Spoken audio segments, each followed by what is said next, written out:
내일을 예측하기가 점점 더 어려워지고 있습니다. 그러니 부모들은 자녀들의 그 미래를 걱정하지 않을 수가 없습니다. 이 험난한 세상에서 우리 아이들은 어떻게 살아갈까 하는 근심이 늘 됩니다. 미국의 복음주의 작가 필립 얀시는 이런 삶의 고난과 고통의 문제를 어떻게 풀어가야 할 것인가 하는 것을 그의 책 내가 고통당할 때 하나님은 어디 계십니까? 하는 책에서 문제 해결책을 찾아갑니다. 보통 사람들은 고난이나 고통을 만났을 때 일반적인 반응은 분노하거나 절망하거나 좌절하거나 하는 방식으로 반응을 합니다. 그런데 이 필립 얀시는 이러한 일반적인 반응과 이 성경에서 제시하는 이 바람직한 반응을 비교 분석하면서 그 해답을 찾아가려고 합니다. 그는 야고보스, 베드로전서, 고린도후서 등 신약 성경의 여러 본문을 인용을 하면서 고통에 대한 기독교인의 그 자세에 대해서 설명을 합니다. 중요한 것은 고통이 성도를 하나님께 향하게 하는 계기가 될 수 있다 하는 것을 강조합니다. 그리고 그런 상황에서 우리 그리스도인들에게 특별히 필요한 것이 있다면 그것은 바로 인내와 소망이라고 말을 합니다. 오늘 말씀의 본문은 이 땅에서 환난을 이기고 어린 양 예수 그리스도 앞에 나온 셀 수 없이 많은 무리들이 흰옷을 입고 이 종려나무 가지를 들고 하나님께 찬양을 드립니다. 이 환상은 성도들이 겪는 고난과 또 그 이후 마침내 하나님의 영광스러운 약속이 이루어질 것이다 하는 소망의 메시지를 우리들에게 잘 전해줍니다. 어린 양의 피에 옷을 씻은 셀 수 없는 무리들이 하늘 보좌 앞에 서서 이 찬양하는 모습을 묘사를 하고 있는데, 그들은 그 큰 환난을 통과했고 하나님께서 그들의 그 눈에서 모든 눈물을 씻겨 주십니다.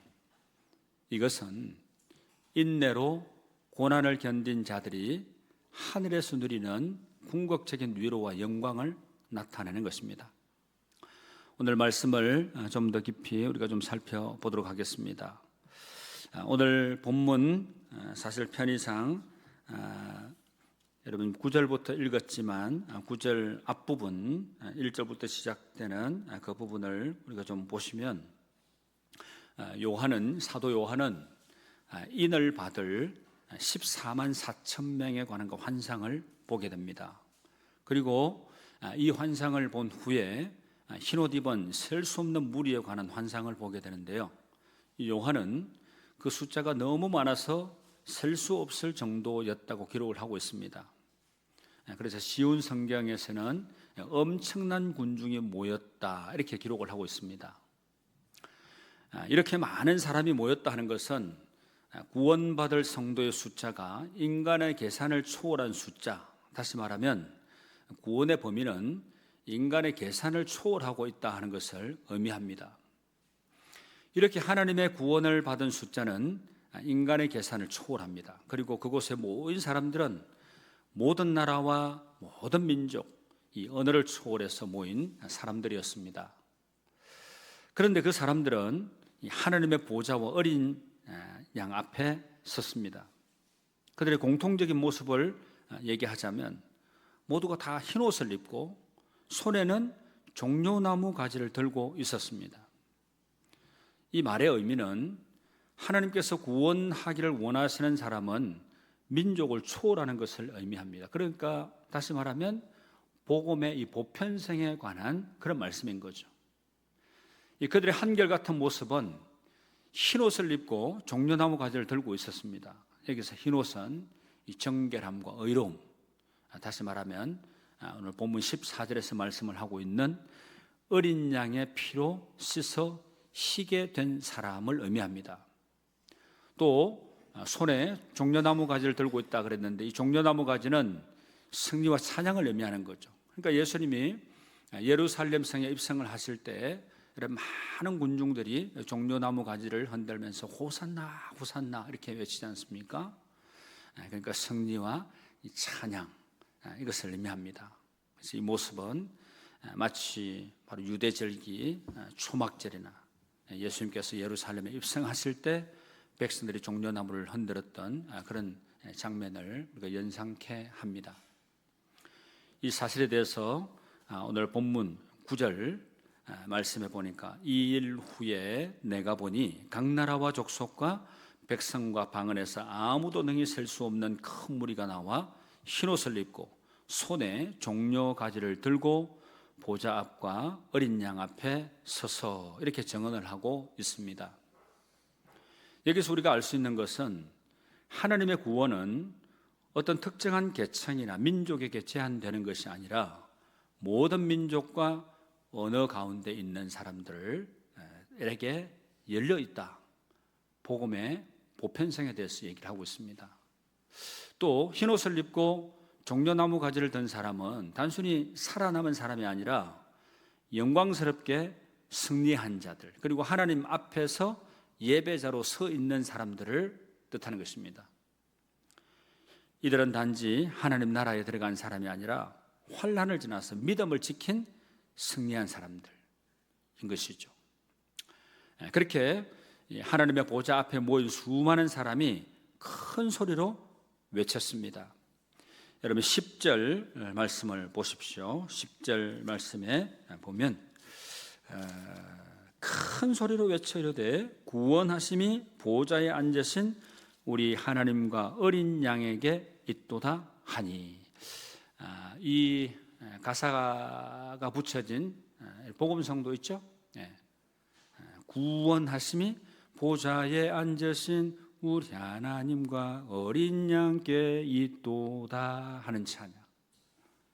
여러분 이 외침은요, 마치 예수님께서 이 초막절에 나귀를 타고 예루살렘에 입성하자 많은 군중들이 호산나 찬송하리로다 주의 이름으로 오시는 이여 하는 이 말씀을 연상하게 해줍니다.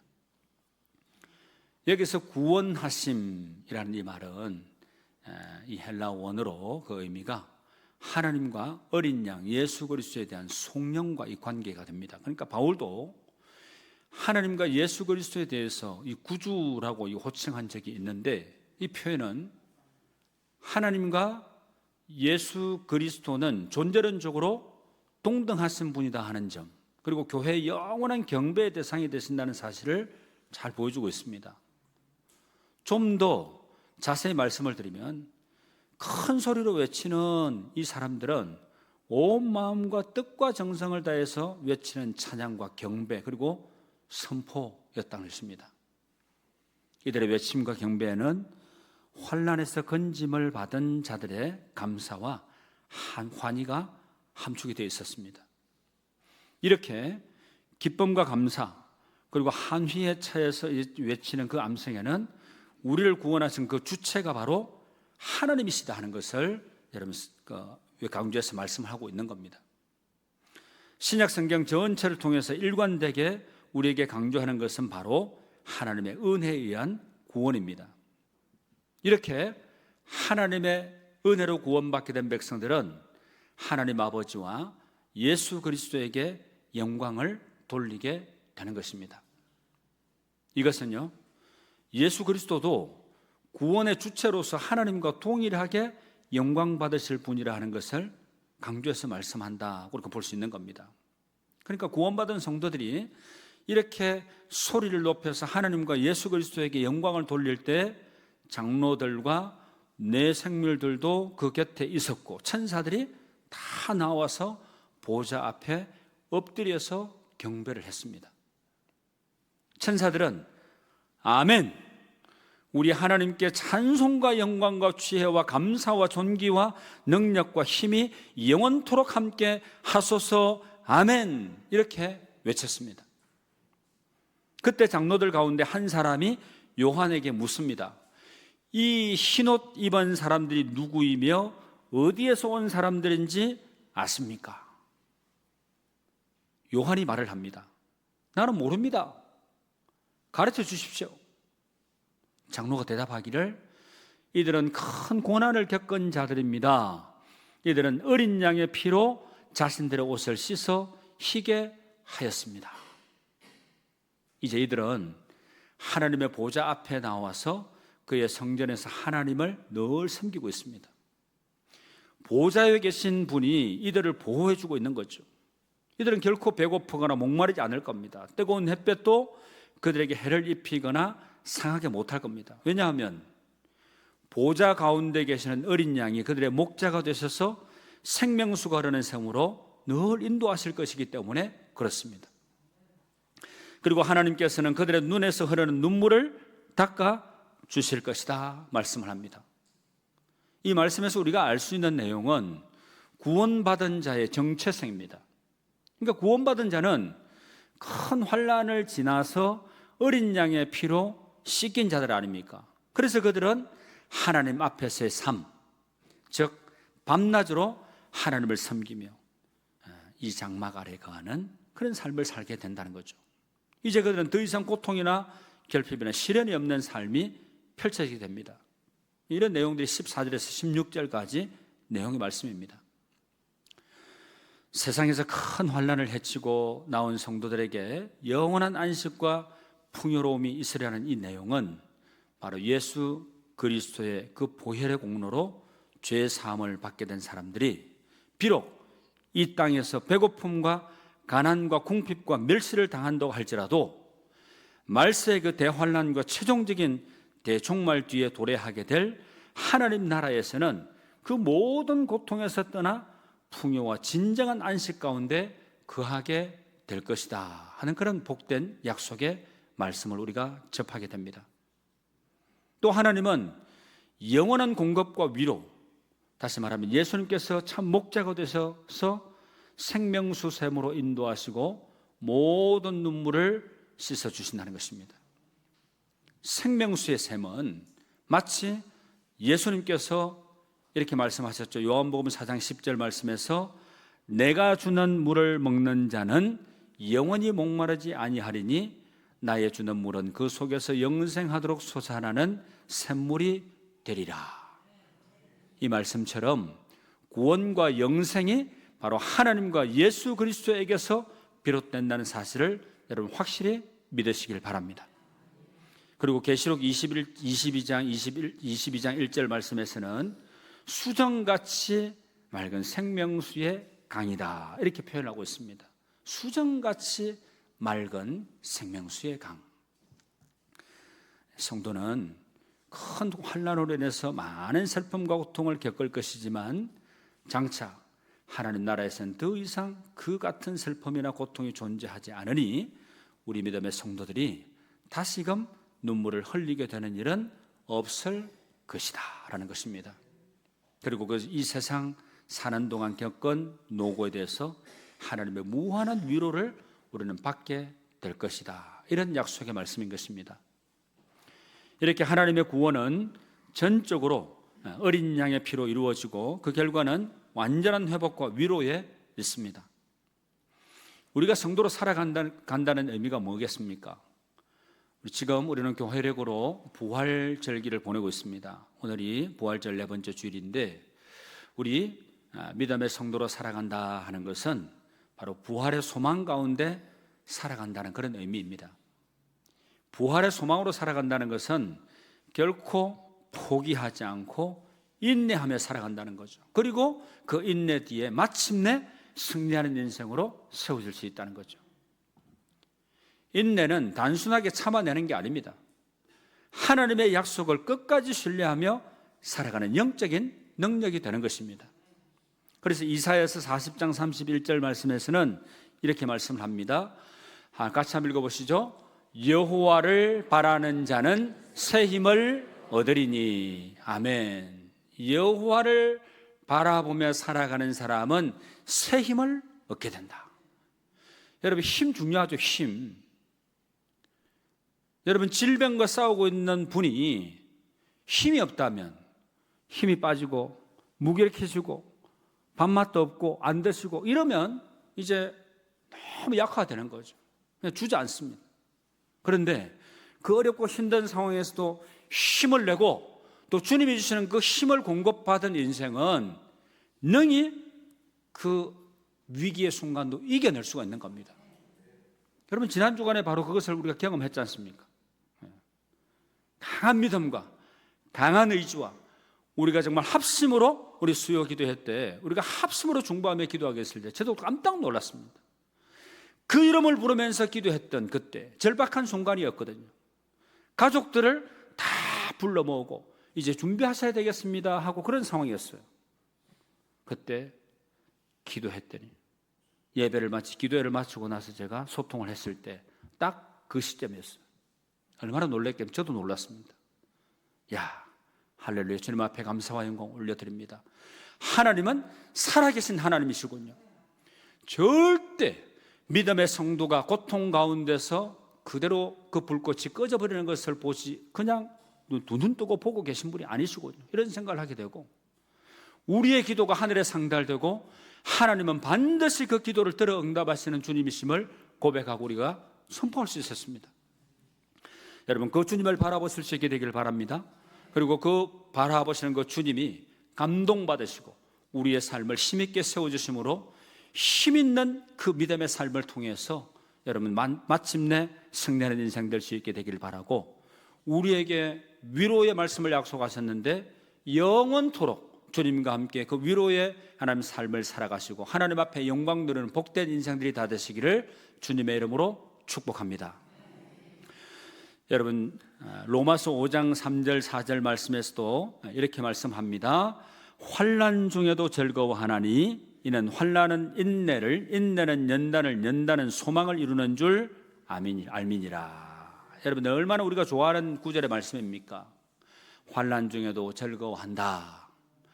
환난은 인내를 인내는 연단을 연단은 소망을 이루는 줄 내가 확실히 압니다. 이거 아니겠어요? 여러분 이렇게 인내는 소망을 기다리는 신앙의 자세이고 어떠한 시련과 고통이 우리를 짓눌러도 그 무게를 믿음으로 감당하며 그 믿음을 지켜내는 신앙입니다. 여러분 성 어거스틴이 이런 말을 했습니다. 인내는 은혜의 시험이다. 하나님을 사랑하는 자는 그분의 약속을 인내로 기다린다. 이런 말을 했습니다. 여러분 성경은 인내를 성화의 핵심 덕목으로 가르치고 있습니다. 그래서 하나님의 백성은 인내함으로 자신의 구원을 끝까지 이루어가게 하는 것입니다. 빌립보서 2장 12절 말씀 여러분 같이 한번 읽어보시죠. 그러므로 나의 사랑하는 자들아 너희가 나 있을 때뿐 아니라 더욱 지금 나 없을 때에도 항상 복종하여 두렵고 떨림으로 너희 구원을 이루라. 아멘. 또 인내는 고난 속에서도 믿음의 진정성을 드러나게 합니다. 여러분 진정성이 중요하죠. 정직과 진실, 진정성, 기만하고 거짓을 일삼고 아닌 게 맞는 것처럼 얘기하고 이런 시대에 우리가 살아가고 있는데 여러분 진실된 거, 정직한 거 여러분 이게 얼마나 중요하다는 거 지금 이 시대에 살아가면 우리들이 너무나 절박하게 그렇게 우리가 정의를 하고 있지 않습니까? 그래서 야고보서 1장 3절 4절 말씀 이렇게 말씀합니다. 같이 한번 읽어보시죠. 이는 너희 믿음의 시련이 인내를 만들어내는 줄 너희가 알미라. 인내를 온전히 이루라. 이는 너희로 온전하고 구비하여 조금도 부족함이 없게 하려 함이라. 아멘. 여러분 이렇게 인내는 믿음의 진정성을 드러나게 합니다. 그리고 더 나아가서 인내는 종말론적인 그 소망과 연결이 되는 거죠.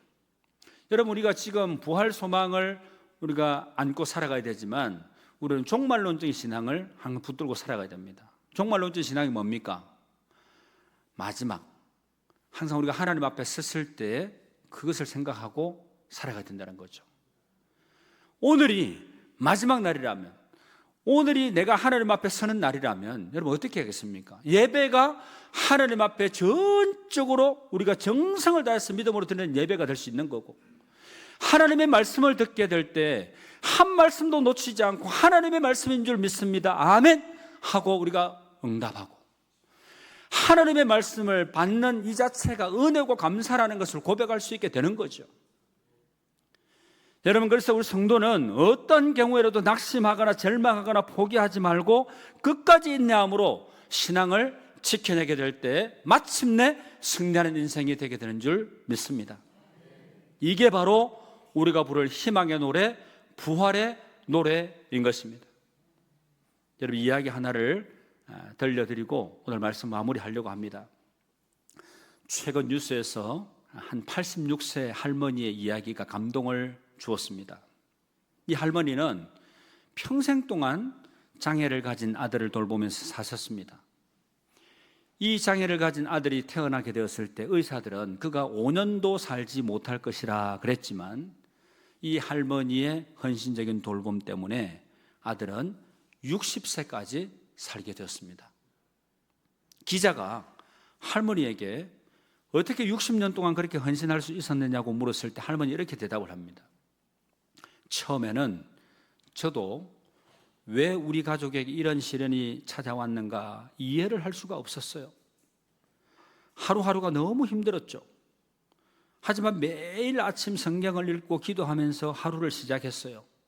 그러다 보니 어느새 60년이 지났네요. 힘든 날도 많았지만 지금 돌아보면 그 모든 날들이 하나님의 은혜였다는 것을 알 수 있어요. 제 아들을 통해 제가 배운 인내와 사랑은 어떤 학교에서도 배울 수 없는 값진 것이었습니다. 이렇게 고백을 하는 겁니다. 여러분, 이 할머니 이야기는 우리에게 깊은 영적 교훈을 줍니다. 인내는 하루아침에 완성이 되는 게 결코 아닙니다. 그것은 매일의 선택과 결단을 통해서 하나님의 은혜 아래서 자라나는 겁니다. 오늘 말씀의 본문 14절에 나오는 큰 환난에서 나오는 자들, 이렇게 표현이 나오는데 큰 환난에서 나오는 자들처럼 이 할머니도 긴 세월의 환난을 인내로 이겨내었고 그 과정에서 하나님의 놀라운 은혜를 경험했다는 것입니다.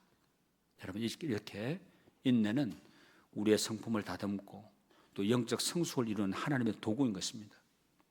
우리가 환난 중에 인내할 때 우리는 더욱더 그리스도의 형상을 닮아가게 되는 것입니다. 말씀을 맺겠습니다. 오늘 우리는 요한계시록의 말씀을 통해서 소망을 이루는 인내의 중요성을 깨닫게 됩니다. 큰 환난을 이기고 어린 양 앞에 선 이 셀 수 없는 무리들처럼 우리도 이 세상의 어떤 어려움 속에서도 예수 그리스도를 믿는 믿음으로 인내하며 나아갈 수 있기를 바랍니다. 우리 삶에는 때로 예상치 못한 고난과 어려움이 찾아올 수 있습니다. 하지만 우리는 욥처럼 소망을 잃지 않고 인내해야 됩니다. 우리의 인내는 결코 헛되지 않고 결국 하나님께서 예비하신 영원한 안식과 위로를 누리게 될 것입니다. 예수 그리스도께서 우리의 모든 눈물을 닦아주시고 영원한 생명수로 우리를 인도해 주실 줄 믿습니다. 그래서 우리는 어떤 상황 속에서도 믿음을 굳건하게 지키고 서로 격려하며 소망을 향해 함께 나가는 우리 주사랑의 공동체 지체분들이 다 되시기를 우리 주님의 이름으로 축원합니다.